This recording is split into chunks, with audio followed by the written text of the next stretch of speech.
be found among us as preachers, ministers, class leaders, and Sunday school teachers. Because children will also, if not openly, but by suggesting that they need an answer. Nicodemus, as we would have perceived, was convinced that something in his life was simply not right. Yes, he was a Pharisee, trained in a school of law, and everything imparted in that school was considered as God-given. Nothing could be changed or questioned. But Nicodemus managed to maintain an open mind. And such an open mind led him to Jesus. He could understand that there was something more beyond the law that needed to be addressed, that he could only receive by following the examples of others who came to Jesus. There was something in Jesus' teachings which could not be dismissed lightly. There was something in Jesus' teachings which was troubling, which made him feel uneasy, uncomfortable, restless. Perhaps he was anxious, worried. Jesus' teachings made him conscious that despite his knowledge of the law, there was disorder in his life. And I want to suggest, my friends, that we need to admit at some stage in our lives that there is disorder in our lives. The Bible teaches that human disorder results from sin, sin. But sometimes sin has become very narrowly defined, so restricted to habits and conditions that are frowned upon in society. How often we may hear persons testify, I am saved, the things I used to do, I do them no more, the places I used to go, I go there no more. Many may testify openly using these words, but deep down they are convinced that to be saved means that I do these things no more. But if we often take a careful examination of persons, and I would want to generalize, but many are still quarrelsome, meddlesome, cantankerous, disruptive, miserable. Such persons sometimes delight in gossip, always negative about others, always complaining, always bringing down someone in conversation. Friends, such unhappy state therefore still begs the question, what must I do to be saved? It is a sinful state resulting from our disordered lives. This state of disorder might not be obvious to others as we put on a facade.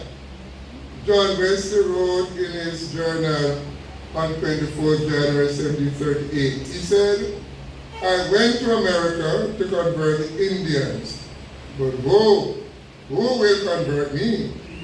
Who will deliver me from this evil heart of unbelief? I have a failed summer religion. I can talk well and believe myself when no danger is near. but let death look me in the face, and my spirit is troubled. Nor can I say, to me to die, for me to die is gain. So friends, John Wesley's disorder was not at all visible to others. Indeed, he was a highly educated, respected Anglican priest. One who was scholarly, methodical, organized. Friend, our disorder might not be obvious to others, because at times such feelings can be repressed. This disorder can be covered up, especially in the church, in business and preoccupation with titles and duties and positions. Such disorder can be covered up with feelings of self-righteousness and self-importance, and those who claim to be perfectionists, and some who say the Constitution says so. Our disorder might be covered up with claims of being blessed and too blessed to be stressed, or to say I'm blessed and highly favored. Such disorder can be covered up in what we call nominal Christianity, to make sure that we are visible at the right place at the right time. Friends, disorder brings feelings of unfulfillment, failure in attaining the goals that are set out for us as we walk this Christian walk. We experience an inner disillusionment, and in that disorder, we often lament, as the psalmist did, "Why art thou cast down, O my soul, and why art thou disquieted within me?" Disorder brings a sense of alienation and feelings of hostility. Problems begin to arise in our relationships. Many withdraw from the church. I will say, I'm not going there to mix up with the hypocrites no more. Some are preoccupied with the turbulence being experienced inside. We lament that we are stressed, and everyone else around us is just stressing me out. Many believe that the world is against them. So we are forced to ask a question which is often avoided. What must I do to be saved? How shall this disorder become order again?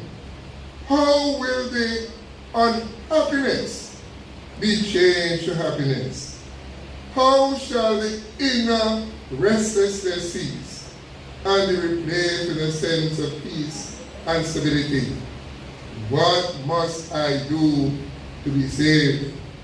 Therefore, friends, no matter what state we are in life, that vital question will arise: what must I do to be saved? We therefore must admit our state of disorder. And secondly, we must be born anew. That, and the New Revised Version says, be born from above. The King James says, we must be born again.